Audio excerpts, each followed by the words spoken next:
PPG கல்விக் குழுமம் சார்பாக பள்ளி ஆசிரியர்களுக்கு விருது வழங்கும் விழா வெகு விமரிசையாக நடைபெற்றது. கோவையில் செயல்பட்டு வரும் பிபிஜி கல்விக் குழுமங்கள் சார்பாக 2025ஆம் ஆண்டிற்கான சிறந்த ஆசிரியர் விருது வழங்கும் விழா கல்லூரி அரங்கில் நடைபெற்றது.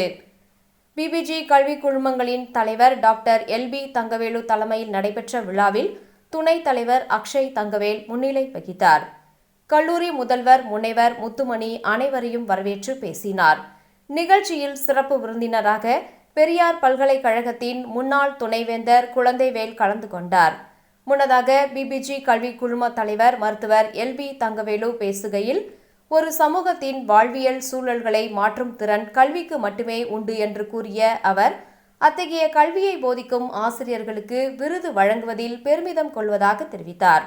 தொடர்ந்து பேசிய சிறப்பு விருந்தினர் முனைவர் குழந்தைவேலு, சமூகத்தில் மாணவர்களை நல்ல மனிதர்களாக உருவாக்குவதே ஆசிரியரின் தலையாய கடமை என்றார். விழாவில் கோவை, பொள்ளாச்சி கல்வி மாவட்டங்களைச் சேர்ந்த தனியார் பள்ளி, அரசு மற்றும் அரசு உதவி பெறும் பள்ளி ஆசிரியர்கள் விருதுகள் வழங்கி கௌரவிக்கப்பட்டனர். இதில் தமிழ், மொழி, ஆங்கிலம், கணிதம், அறிவியல், பொருளாதாரம், வணிகவியல் என பல்வேறு துறை சார்ந்த 142 பள்ளிகளைச் சேர்ந்த ஆசிரியர்கள் கலந்து கொண்டு விருதுகள் பெற்றனர். நிகழ்வின் இறுதியாக தமிழ் துறை இணை பேராசிரியர் முனைவர் ஹரிதாஸ் நன்றி உரை ஆற்றினார்.